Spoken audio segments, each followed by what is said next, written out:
Pessoal, eu quero aqui reafirmar mais uma vez que nós não queremos explorar a dor da família, que nós estamos aqui dando voz à família que nos procurou para contar a sua versão.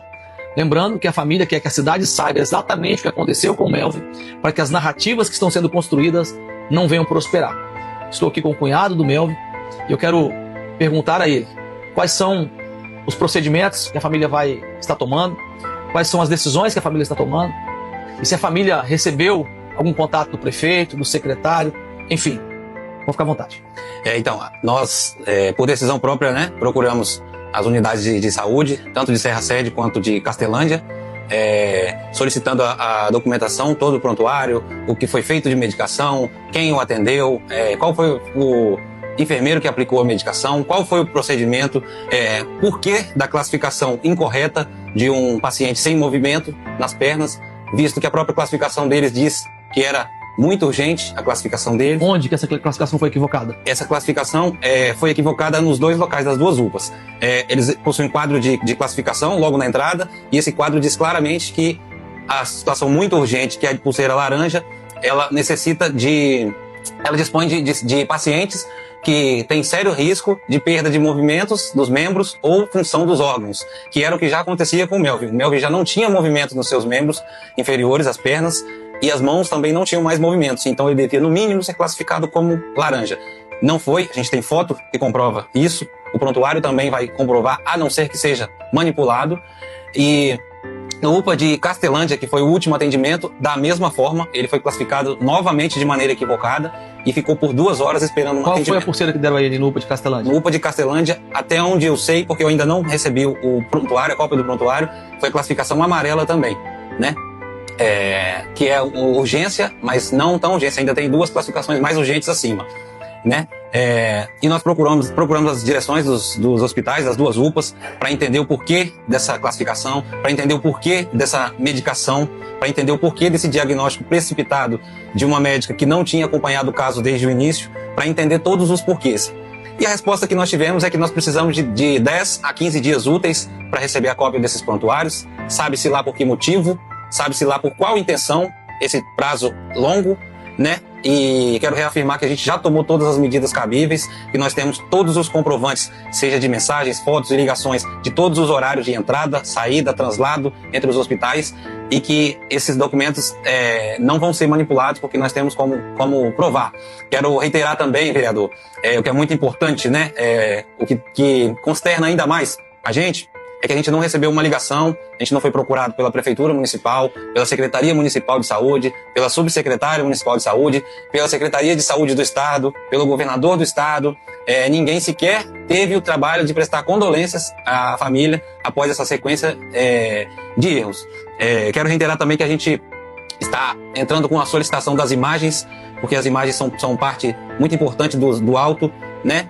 Para que a gente possa prosseguir com a investigação, para que a gente descubra o que houve e para que haja justiça com o caso do Melvin, e para que não aconteça mais com outras pessoas o que aconteceu com o Melvin, o que aconteceu com uma outra paciente há menos de 2 meses, que também veio a óbito por um erro de tratamento odontológico, com mais um paciente que faleceu em dezembro também na UPA, né, por casos recorrentes que vem acontecendo, e a gente está fazendo tudo isso para que a família tenha o conforto da paz no coração de que a justiça foi feita e que outros casos semelhantes não vão acontecer com outras famílias, como aconteceu com a nossa. Você acha que a morte do Melvin ela foi uma morte por negligência?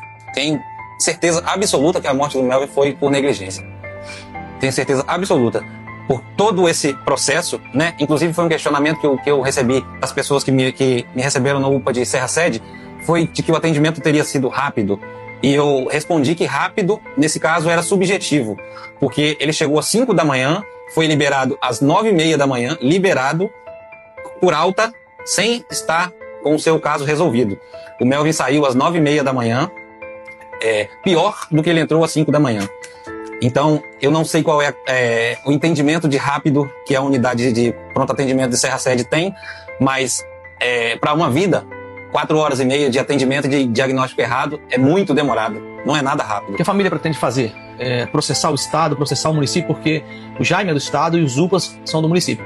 Pretende processar, pretende denunciar os médicos, já pediram o CRM dos médicos que atenderam. Quais os médicos estavam de plantão? A família já está correndo atrás disso? Como é que tá isso? Já sim, eu mesmo estou tomando providência com relação a tudo isso, até para evitar uma dor maior para a família. Eu já fiz um boletim de ocorrência, reuni todas as provas de todo o trajeto, de todas as mensagens que ele trocou, de todas as ligações que ele fez, de todas as imagens, vídeos que ele enviou. Já entrei em contato com o rapaz do Uber que o transportou também de Serra Sede pro Jaime e do Jaime para Castelândia, porque ele não tinha condições de descer do carro. Já fizemos toda a parte processual. Nós vamos entrar sim com o processo boletim contra o de ocorrência, Estado. fizeram? Fiz o boletim de ocorrência. Agora nós vamos partir para o processo contra o Estado. E nós esperamos, vereador, que se tenha uma resposta, né? Que se tenha uma resposta do caso do Melvin. Inclusive, eu vou solicitar as prescrições dessa médica que o atendeu na UPA de Serra Sede para entender se o atendimento dele foi um atendimento padrão para uma madrugada de domingo, pela necessidade de não querer atender os pacientes. Pois eu ouvi relatos, né, de pessoas que estavam lá, que outros 2 ou 3 pacientes foram medicados da mesma forma, né, sem um diagnóstico identificado. Então nós estamos sim processando o Estado. O município também? O município também, principalmente o município, que é onde houve o maior período de atendimento, né, e o maior erro. E nós queremos também fazer um apelo, vereador, para o poder público, para que seja investigado, para que seja apurado o porquê de um atendimento tão precário, o porquê de vidas terem que ir embora por negligência médica, como foi o caso do Melvin. A gente queria entender muitas coisas e eu queria pedir aqui, encarecidamente, que seja apurado, inclusive, a quem interessa que as UPAs sejam administradas por organizações sociais. Porque eu já descobri isso, né? Isso é uma informação, inclusive, que é pública. Eu gostaria de saber a quem interessa que os hospitais sejam administrados não pela prefeitura. A prefeitura não dá conta e a prefeitura repassa para que as nossas vidas sejam tratadas como animais no açougue. A gente quer essa resposta, a gente vai lutar por justiça e a gente espera, sim, que o governo, o Estado, o prefeito, a Secretaria de Saúde nos dê uma resposta. E por que vocês me procuraram? Vereador, é o seguinte... Eu te procurei como representante da família porque, primeiro, pelo fato de a gente não receber nenhuma chamada, nenhuma ligação, nenhuma mensagem, nenhuma condolência de ninguém, nem da prefeitura, nem de nenhum outro, né, vereador que está, né, nas coligações, que está ao lado da prefeitura, né? Somente alguns bons vereadores. Se tiver vereador que procuraram, pode citar, por favor, faço questão. Eu vou mencionar, né, o agente Dias, que nos procurou prontamente, ainda na UPA de Castelândia, antes mesmo até da funerária chegar para recolher o corpo do Melvin. O vereador Antônio Carlos, o CEA também, nos prestou apoio, nos prestou condolência, tentou entender a situação. E você, vereador Pastor Dinho, que também está nos auxiliando desde o início, né, desse caso trágico aí, foram os únicos que procuraram a gente para conversar, para entender, ou seja, ao menos para se dar uma palavra de conforto, visto que nós somos cidadãos do município da Serra e são nós que vocês representam. Isso. E o que vocês querem é ter voz, né? Porque parece que já tem outra história sendo contada. Vocês me procuraram para que vocês possam contar a versão de vocês, para que a população saiba de fato o que aconteceu pela boca de quem viveu ali os últimos minutos com o Melvin, não é isso? Exato. Nós procuramos porque nós precisamos ter voz. Nós esperamos, né, alguns dias para que se houvesse uma resposta, para que se houvesse uma ligação. Não houve o livre e espontânea vontade. Nós quem procuramos a prefeitura para saber do caso. E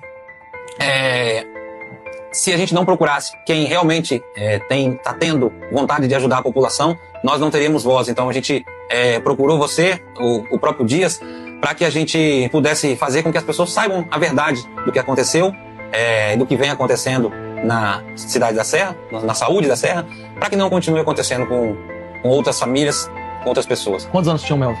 Melvin era um jovem de 27 anos, uma vida inteira pela frente, um rapaz trabalhador, um rapaz pai de família, um rapaz que cresceu em meio ao mundo periférico, um rapaz que perdeu algumas vezes até alguns amigos pro tráfico e ainda assim ele insistiu em ser um cidadão honesto, em ser um trabalhador, em formar uma família, em seguir um caminho correto. Inclusive há mais de 10 anos ele trabalhava na mesma empresa e não teve o direito a um princípio básico que que o Estado e a Prefeitura devem cuidar, que é a nossa saúde. É revoltante ter que narrar todos os fatos, ter que entender e ter que montar as peças do quebra-cabeça desde o início, porque é de enojar ter que contar tudo isso, sabendo que poderia ser evitado pelo mínimo de vontade das pessoas que estão ali para salvar as vidas. Sua esposa é irmã do Melvin? A minha esposa é irmã do Melvin, ela tá muito abalada, tanto ela quanto a mãe, as outras irmãs. Melvin deixou uma esposa de 18 anos, a esposa dele, é isso? Melvin deixou uma esposa muito jovem, que dependia unicamente da força do seu trabalho, né? Era o provedor do seu lar, era quem levava o pão de cada dia. Uma filha? Uma filha de 2 anos, que sequer teve o direito de ver o pai nos últimos momentos, devido a toda essa negligência e devido a toda a burocracia que a gente precisou enfrentar ainda após o óbito para poder enterrá-lo. Uma filha que vai crescer sem pai, uma filha que vai talvez crescer sem estrutura, uma filha que vai perguntar, né, diariamente onde está meu pai. Hoje é um dia de semana, normalmente ele chegaria do trabalho, a filha dele muito provavelmente vai perguntar: cadê o papai? E eu não sei o que a mãe vai ter para dizer, né, para ela. Não sei o que a mãe vai responder, não sei se a mãe vai conseguir responder, porque também tá muito abalada com toda a situação. Meus sentimentos da família. De verdade, eu também estou revoltado, né, com toda a negligência que ocorreu. Quero deixar aqui, reafirmar aqui, que não estou aqui explorando a dor de vocês, muito pelo contrário, estou dando voz a vocês, porque vocês pediram para que eu desse voz a vocês. Lamento muito pela morte do jovem Melvin. Quero colocar meu gabinete à disposição, não só meu gabinete, tenho certeza que todos os vereadores da Câmara da Serra, ainda que não os tenha procurado, eu tenho certeza que todos eles também se compadecem, estão à disposição para poder dar voz a vocês na Câmara Municipal. Lamento muito pela negligência dos UPAs, pela negligência do Jaime e pela negligência também de toda a coordenação da saúde municipal da nossa cidade. Que Deus abençoe a família de vocês e podem contar comigo e, repito, com todos os vereadores dessa cidade para ajudá-los e ser voz de vocês ali. Que Deus abençoe e que a justiça seja feita. Amém. Obrigado por dar voz a nós, a esse caso, que não seja mais que o Melvin não seja só um número nas estatísticas da Secretaria de Saúde, que o caso do Melvin sirva assim para abrir o olho de profissionais do Estado, porque todos nós temos que ter as nossas responsabilidades e todos nós temos que saber o que cabe a nós enquanto cidadãos e enquanto profissionais. Então, muito obrigado por dar voz à família, por dar voz a mais esse caso, como tantos outros que eu tenho certeza e já vi e vou continuar vendo, de injustiça que vocês vêm dando voz. É isso. Você que acompanhou aí o testemunho do cunhado do Melvin, isso nada mais é que dar voz ao munícipe, dar voz a essa família que está em luto, está enlutada, mas mesmo assim quer ter voz. Não receberam uma ligação do secretário de saúde, do prefeito, de ninguém, porque nesse caso sim, deveriam ter recebido uma ligação, um abraço no mínimo, porque os fatos narrados aqui, eles mostram claramente que o Kelvin morreu por negligência do município e do Estado.